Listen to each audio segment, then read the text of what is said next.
आप देख रहे हैं इंडिया टाउन न्यूज, भारत की बात। ना तो मवेशी दोषी है, ना ही सड़कें।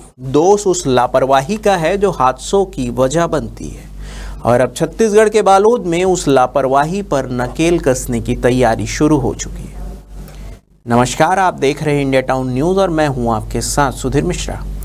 आज की ये रिपोर्ट सिर्फ मवेशियों की कहानी नहीं है, बल्कि एक ऐसे प्रशासनिक फैसले की शुरुआत है जो जिंदगी बचाने की जिद से निकला है। क्या है पूरा मामला, चलिए बताते हैं विस्तार से।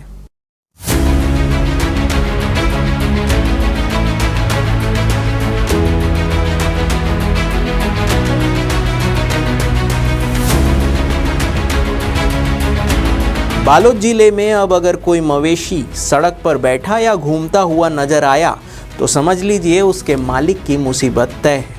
प्रशासन ने आदेश जारी कर दिया है, अगर किसी ने अपने बैल, गाय, भैंस या किसी पशु को खुले में छोड़ा और वो पशु सड़क या सार्वजनिक स्थल पर मिलता है तो भारतीय न्याय संहिता की धारा 291 और पशु क्रूरता अधिनियम 1960 की धारा 11(1) के तहत मामला दर्ज होगा। 2 महीने तक रहेगा आदेश लागू और इस बार सिर्फ चेतावनी नहीं, कार्रवाई होगी। सवाल उठता है, अचानक ये सख्ती क्यों? क्या बालोद में सड़कों पर मवेशी इतने बड़े संकट बन गए हैं? क्या कोई हादसा प्रशासन को हिला गया है या फिर कोई कोर्ट का दबाव है? चलिए आपको इस पूरे मामले का वो पहलू दिखाते हैं जो अक्सर रिपोर्ट से छूट जाता है। प्रशासन ने साफ किया है कि राष्ट्रीय राजमार्ग, राज्य मार्ग और शहर की सड़कें लगातार मवेशियों के जमावड़े से प्रभावित हो रही है। कहीं वाहन पलट रहे हैं, कहीं बाइक सवार गिर रहे हैं और कहीं तो एम्बुलेंस और फायर ब्रिगेड को भी रास्ता नहीं मिल रहा है। इस वजह से न सिर्फ जनहानि बल्कि पशु हानि भी हो रही है। इसी को लेकर हाईकोर्ट में WPPIL 58/2019 के तहत राज्य शासन से जवाब मांगा गया था। अब बालोद प्रशासन ने इस आदेश को जनहित, कानून व्यवस्था और जीवन रक्षा से जोड़ते हुए लागू किया है। 31 जुलाई 2025 से 2 माह के लिए आदेश प्रभावी है।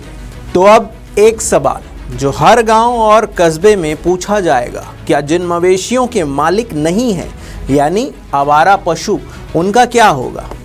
क्या प्रशासन उन्हें पकड़कर गौशालाओं में ले जाएगा या फिर इस बहाने निर्दोष जानवरों को भी सजा मिलेगी? प्रशासन ने इस पर भी रणनीति बनाई है। सूत्रों के मुताबिक नगरपालिकाओं और पंचायतों को निर्देश दिए गए हैं कि बेमालिक पशुओं की पहचान कर गौशालाओं में भेजा जाए।